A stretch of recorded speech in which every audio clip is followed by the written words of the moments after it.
Hi friends, అసలు భారతదేశం ఎందుకు ఇంతలా మండిపోతోంది? అగ్నిగుండంలా ఎందుకు తయారైంది? సౌదీ అరేబియా, ఓమాన్, ఆఫ్రికా దేశాలను వెనక్కి నెట్టేసింది భారత్. వాతావరణ సూచికలో మండే ఎండలతో మొదటి స్థానంలో నిలబడింది. ఎప్పుడూ లేనంతగా ఈ ఏడాది భారతదేశం ఇంత భయంకరమైన వడగాలులతో వేడిగా ఉండటానికి కారణమేంటి? వేసవికాలం మొదలై ఎన్నో రోజులు కాలేదు. ఇంతలోనే అంత వేడి సెగలు మానవాళిని అల్లాడిస్తున్నాయి. ఈ ఏడాది భారతదేశం ఎందుకు ఇంత వేడి పొగలు కక్కుతోంది? ఈ ఎండను చూస్తుంటే అసలు బతుకుతామా అనిపించేలా ఉంది. అయితే ఎందుకిలా జరుగుతోంది? ఈ వేడిగాలుల వెనుక కారణమేంటి? వాతావరణంలో వస్తున్న మార్పులేమిటి? రాబోయే రోజుల్లో పరిస్థితి ఎలా ఉండబోతోంది? ఇంతటి ఎండ ఎలాంటి ఉపద్రవానికి దారితీయబోతోంది? ఇలాంటి వడగాలుల వలన ప్రజల ప్రాణాలు పోయే పరిస్థితి వస్తోంది. అయితే ఈరోజు ఈ వీడియోలో కేవలం సమస్యల గురించే కాకుండా అసలు భారతదేశాన్ని రాబోయే రోజుల్లో ఇలాంటి ఎండవేడిని తట్టుకుని ఎలా నిలబడేలా చేయొచ్చో కొన్ని సలహాలు, సూచనలు కూడా చెప్పుకుందాం. మరి ఈ వీడియోను ఎక్కడా స్కిప్ చేయకుండా చివరి వరకు చూడండి. ఏప్రిల్ నెల మధ్యలోనే ఉన్నాం, కానీ ఎండ మాత్రం మాడు పగలగొట్టేస్తోంది. అందరినీ ఆశ్చర్యపరిచే స్థాయిలో వేడి, ఉక్క, చిరాకు అన్నీ మనుషుల్ని కలవరపెడుతున్నాయి. వేసవికాలం వచ్చిందంటే చాలు భారతదేశంలో అన్ని నిత్యావసరాల ధరలు, కూరలు, ఆకుకూరల ధరలు భారీగా పెరిగిపోతాయి. ఎందుకంటే ఇది ఎండదెబ్బ కారణంగా ఇలా జరుగుతూ ఉంటుంది. భారతదేశంలోని ప్రతి నలుగురిలో ముగ్గురు శ్రమ చేస్తూనే ఉంటారు. అంటే కొందరు వ్యవసాయం చేస్తుంటారు, ఇంకొందరు నిర్మాణ పనులు చేస్తూ ఉంటారు, కొందరు రోడ్డు పక్కన వస్తువులు అమ్ముకుంటూ ఉంటే కొందరు రిక్షా నడుపుతూ ఉంటారు. ఇలాంటి శ్రామికులు మనకు రోజు కనిపిస్తూనే ఉంటారు. అయితే వీళ్లకు ఎలాంటి నీడ కానీ లేదు. అంటే చెట్టు కింద చల్లగా కాసేపు సేద తీరే అవకాశం కానీ ఉండదు. నిత్యం ఎండలో మాడిపోయేలా పని చేస్తూనే ఉంటారు. ఎందుకంటే ఎక్కడా చెట్లనేవి లేవు కాబట్టి. అయితే ఈ వేడి, సెగలు, వడగాలి, వడదెబ్బ వంటి వాటి కారణంగా చాలామంది నీరసపడిపోతూ పనిచేయలేక సతమతమవుతూ ఉంటారు. ఈ ఎండవేడిమి కారణంగా ఉత్పాదకత 10% తగ్గిపోతుంది. ఎందుకంటే అంత ఎండలో పనిచేసినా కాసేపటికే నీరసం ఆవహించేస్తోంది. ఒంట్లోని నీరంతా చెమట రూపంలో బయటకొచ్చేసి డీహైడ్రేట్ అయిపోతూ ఉంటారు. దాంతో ఎక్కువ సమయం పనిచేయలేక కూలబడుతూ ఉంటారు. దీని కారణంగా జీడీపీపై ప్రభావం పడుతోంది. గణాంకాల ప్రకారం 2030 నాటికి జీడీపీపై ఈ ఉత్పాదకత నష్టం యొక్క ప్రభావం సుమారు 2.5% నుండి 4.5%, అంటే ప్రతి ఏడాది $126 బిలియన్ నష్టం వస్తోందని అంచనా. వేసవి కారణంగా ప్రతి సంవత్సరం భారతదేశం భారీగానే నష్టపోతూ ఉంటుంది. అయితే హీట్ వేవ్స్ అంటే ఈ వడగాలుల కారణంగా ఎదురయ్యే పరిణామాలను నివారించగలిగితే బోల్డంత నష్టాన్ని నివారించే అవకాశం ఉంటుంది. అప్పుడు ఉత్పాదకత పెరిగి లాభాలు రావటం మొదలవుతుంది. లాభాల ద్వారా వచ్చిన డబ్బు విద్యారంగం మొదలుకొని రక్షణ రంగం వరకు వివిధ రంగాలలో ఉపయోగించుకోవచ్చు. అలా చేస్తే భారతదేశం సక్సెస్ రేట్ కూడా మిగతా దేశాల కంటే ఎక్కువగానే ఉంటుంది. అయితే ఈ ఆలోచన ప్రతి ఒక్కరికి వచ్చేదే. కానీ మనకు మనం పూనుకుంటే మన చుట్టుపక్కల వరకే మార్పులు చేయగలుగుతాం.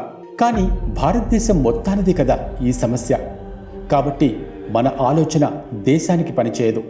ఎందుకంటే మన దేశాధినేతలకు ఈ వాతావరణ మార్పుల గురించి అన్నీ బాగానే తెలుసు. కానీ ఎవరు దాని మీద దృష్టి పెట్టరు, అంతే. ఎందుకంటే వాతావరణం బాలేదంటూ ఎండాకాలం రాగానే అందరూ బాధపడతారు. కానీ దాని గురించి మాట్లాడితే ఎవరూ పట్టించుకోరు. అసలు ఆ టాపిక్ వేస్ట్ అన్నట్టుగా చూస్తారు. మీకు ఆల్రెడీ తెలిసే ఉంటుందిగా సోనం వాంగ్చాంగ్ గురించి. లడఖ్లో 2 నెలలుగా వాతావరణంలో వస్తున్న మార్పుల గురించి నినాదాలు చేస్తూనే ఉంది. కానీ ఎంతమందికి ఆమె మాటలు వినిపించాయి? ఎంతమంది ఆమె తరపున నిలబడ్డారు?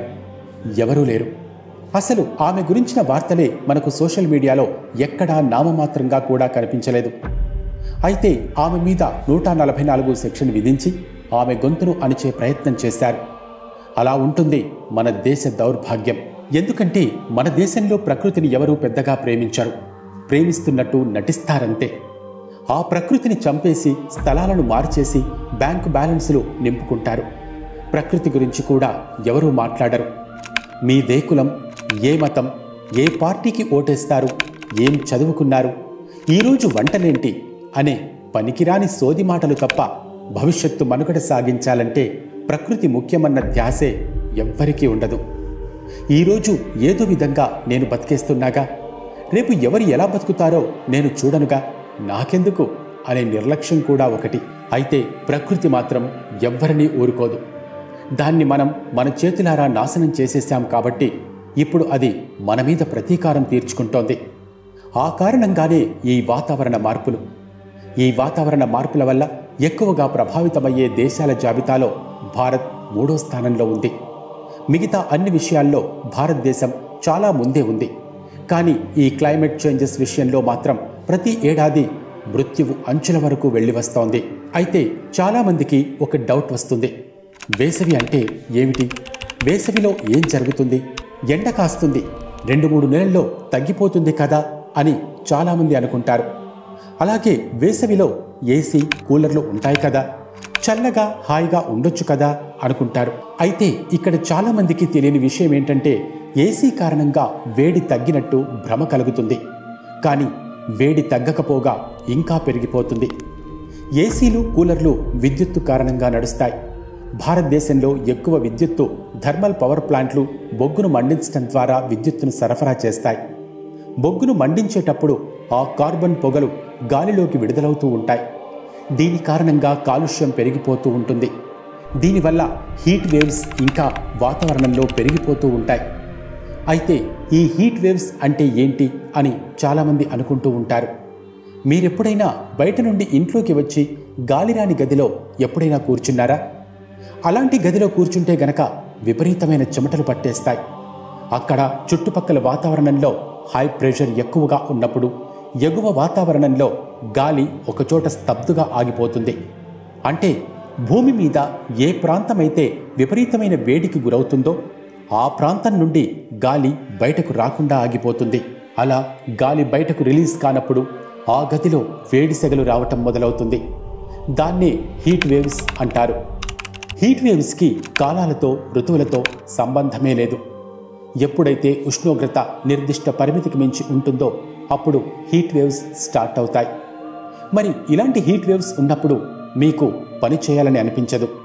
ఒంటికి చెమట పట్టేసి చిరాగ్గా ఉంటుంది. దానికి కారణం మెంటల్గా కూడా చాలా అప్సెట్గా, స్ట్రెస్గా ఫీల్ అవుతూ ఉంటారు చాలామంది. మరి ఇలాంటి పరిస్థితిని ఎలా ఎదుర్కోవాలి? దీనికి సరైన పరిష్కారం ఏమిటి? భారతదేశంలో పెరుగుతున్న ఉష్ణోగ్రతను మనం ఎలా ఆపగలం అనే ఎన్నో ప్రశ్నలు ఇప్పుడు మన ముందున్నాయి. ముందుగా మనం అమెరికా లాంటి దేశాల్లోని పరిస్థితిని చూసి కాపీ కొట్టడం మానేయాలి. ఇక్కడ సగటు ఉష్ణోగ్రత చాలా తక్కువగా ఉంటుంది. అక్కడి వారు భవనాల్ని అద్దాలతో నిర్మించుకున్న వారికి పెద్దగా వచ్చే ఇబ్బందేమీ ఉండదు. కానీ భారతదేశంలో ఎత్తైన గాజు భవనాలు తెగ నిర్మించేస్తూ ఉంటారు. ఇలాంటి అద్దాల కారణంగా ఎండ రిఫ్లెక్ట్ అవుతూ ఉంటుంది. ఇంకా ఎక్కువ వేడి పెరిగేలా చేస్తుంది. అయితే సింగపూర్ లాంటి దేశాన్ని చూసి మనం చాలా నేర్చుకోవాలి. ఇక్కడ ఉష్ణోగ్రత మన దేశానికి సమానంగా ఉంటుంది. అలాగే మీరు అక్కడ భవనాలను చూస్తే ఆశ్చర్యపోవాల్సిందే. అక్కడి భవనాలు తక్కువగా ఉంటాయి. ఆ ఉన్న భవనాల్లో చిన్న చిన్న తోటల్ని పెంచుతూ ఉంటారు. ఇలా భవనం లోపల పచ్చదనం ఉండటం వల్ల చుట్టుపక్కల వాతావరణం చల్లగా మారిపోతుంది. అలాగే ఆక్సిజన్ కూడా అందుతుంది.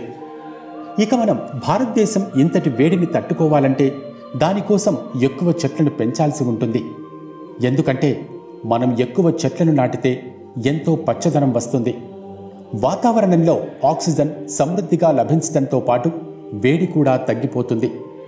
ఎక్కడైతే అడవి ఉంటుందో అక్కడ పచ్చదనం ఉంటుంది. పర్యావరణం చల్లగా మారుతుంది. అయితే కేవలం చెట్లను నాటడం వల్ల ఎలాంటి ప్రయోజనమూ ఉండదు. కాలుష్యాన్ని తగ్గిస్తేనే చెట్ల వల్ల ఉపయోగాలుంటాయి. కాలుష్యం తగ్గాలి అంటే విద్యుత్తును తక్కువగా వినియోగించాలి. ప్రకృతి నుండి మనం ఏది తీసుకున్నా దానిని తిరిగి ఇచ్చేయాలి. మనుషులుగా 4 చెట్లను నాటి భవిష్యత్తుకు బహుమతిగా ఇస్తే ప్రకృతి మనకు ఇచ్చింది తిరిగి ఇచ్చేసినట్లే.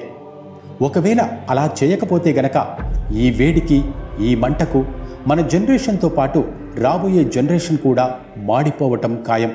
అందుకే చెట్లను నాటుదాం. మరి ఈ వీడియో మీకు ఎలా అనిపించింది? కింద కామెంట్ సెక్షన్లో తెలియచేయండి. Thanks for watching.